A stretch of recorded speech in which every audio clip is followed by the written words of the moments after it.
नमः शिवाय। शिव महापुराण तीसरा खंड 17वां अध्याय। ब्रह्मा जी ने कहा, हे नारद, तब हिमाचल ने अपनी सभा में गिरिजा को बुलाया और जिस प्रकार विष्णु जी ने पुरोहित को बताया था वह सब वृत्तांत सुनाते हुए यह पूछा, हे पुत्री, तुम्हारा पति कौन है? तुम उसे हमें बताओ तो हम उसी के साथ तुम्हारा विवाह कर देंगे। यह सुनकर गिरिजा ने लज्जित होते हुए उत्तर दिया, हे पिता, यदि आप शपथ पूर्वक मेरी बात मानने के लिए तैयार हो तो मैं पुरोहित जी को अपने पति का नाम बता दूंगी, उसी के अनुसार वे तिलक चढ़ा आवें। हिमाचल ने प्रसन्नता पूर्वक यह बात स्वीकार कर ली।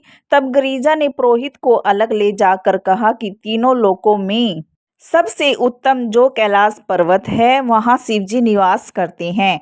तुम वहीं जाकर उन्हें टीका चढ़ा आओ, क्योंकि मैं उन्हीं के साथ अपना विवाह करना चाहती हूँ।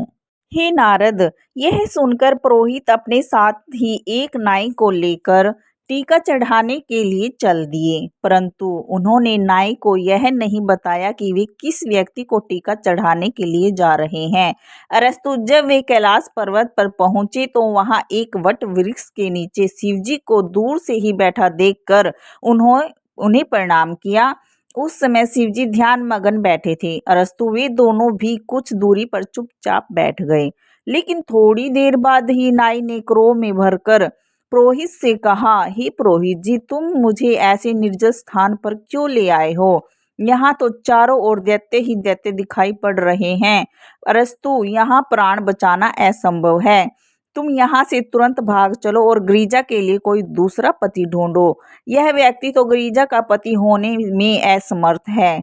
नाई की बात सुनकर पुरोहित ने उसे डांटते हुए कहा, अरे मूर्ख, तू चुप क्यों नहीं बैठ रहा? इस प्रकार प्रलाप क्यों कर रहा है? पुरोहित की इस दृढ़ता को देखकर तथा गिरिजा की प्रीति का स्मरण कर शिवजी ने अपनी समाधि खोली।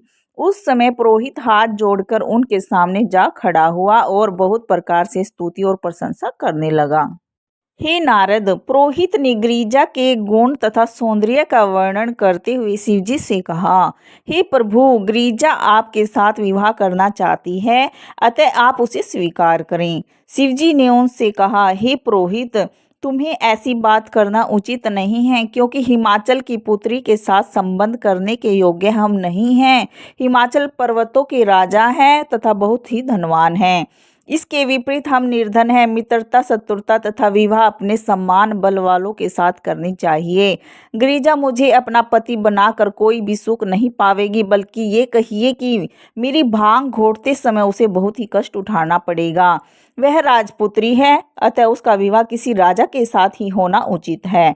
दूसरी बात यह है कि मुझे तिलक चढ़ाने पर तुम्हें पुरस्कार में धन भी नहीं मिल सकेगा, क्योंकि हम तो दक्षिण में थोड़ी सी दक्षिणा में भस्म ही तुम्हें दे सकते हैं।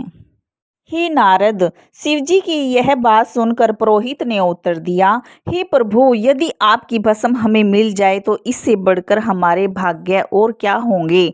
अरस्तु, अब आप कुछ और अधिक न कहकर मुझे तिलक चढ़ाने दीजिए। इतना कहकर पुरोहित ने शिवजी को तिलक चढ़ा दिया। शिवजी को भी उस समय अत्यंत प्रसन्नता हुई, परंतु नाई को यह बात अच्छी नहीं लगी। जब पुरोहित ने घर लौटना चाहा, उस समय शिवजी ने उसे थोड़ी सी भस्म देकर उसे विदा कर दिया।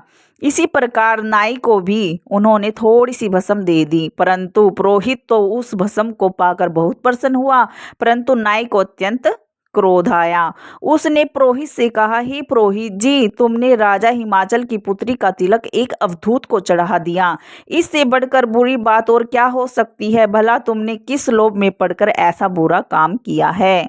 यदि तुमने किसी राजा के यहाँ तिलक चढ़ाया होता तो हमारी राह इस प्रकार नहीं कटती जैसे कि अब कट रही है। शिवजी ने तो केवल एक मुट्ठी भर राख दे दी और मुंह से भी कुछ अच्छी बात नहीं कही। मेरे घर में तो ऐसी राख बहुत भरी पड़ी है।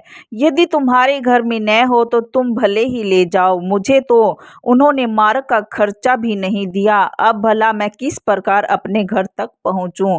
पता नहीं राजा हिमाचल इस वृत्तांत को सुनकर क्या दंड देंगे। मैं तो सारा दोष तुम्हारे ही सर पर रख दूंगा, यह याद रखना। इतना कहकर नाई ने क्रोह भस्म को खोलकर वहीं फेंक दिया। हे नारद, जब पुरोहित और नाई अपने अपने घर पहुंचे तो उस भस्म के प्रभाव से पुरोहित के घर में संसार के संपूर्ण रत्न और सुख सामग्री उपस्थित हुई, जिससे पुरोहित तथा उसकी पत्नी को बहुत ही आनंद हुआ। एक दिन नाई की स्त्री पुरोहित घर आई। जब उसने यह देखा कि उसके घर में संपूर्ण सुख सामग्री उपस्थित है, तो उसने पुरोहित की पत्नी से उस ऐश्वर्य का कारण पूछा। जब पुरोहित की पत्नी ने उसे बताया कि यह सब सामग्री शिवजी द्वारा दी गई भस्म के कारण प्राप्त हुई है, तो उसने अपने पति के पास पहुंचकर यह सब हाल कह सुनाया। उसे सुनकर नाई दौड़ा दौड़ा पुरोहित के पास आया और झगड़ा करने लगा। यह कहने लगा कि तुमने मुझे इस धन का आधा भाग तो नहीं दिया। पुरोहित ने उसे यह उत्तर दिया, मूर्ख, तूने शिवजी द्वारा दी गई सामग्री का निरादर करके उसे फेंक दिया, इसलिए तू इस संपत्ति से वंचित रहा। अब मुझसे लड़ने के लिए क्यों आया है? यदि तू संपत्ति प्राप्त करना चाहता है तो फिर उन्हीं के पास चला जा जिन्होंने पहले तुम्हें भस्म दी थी। पुरोहित की बात सुनकर नाई फिर कैलाश पर्वत पर गया, परंतु इस बार उसे वहां से निराश लौट आना पड़ा। अगर वीडियो अच्छी लगी तो लाइक करें, सब्सक्राइब करें। धन्यवाद।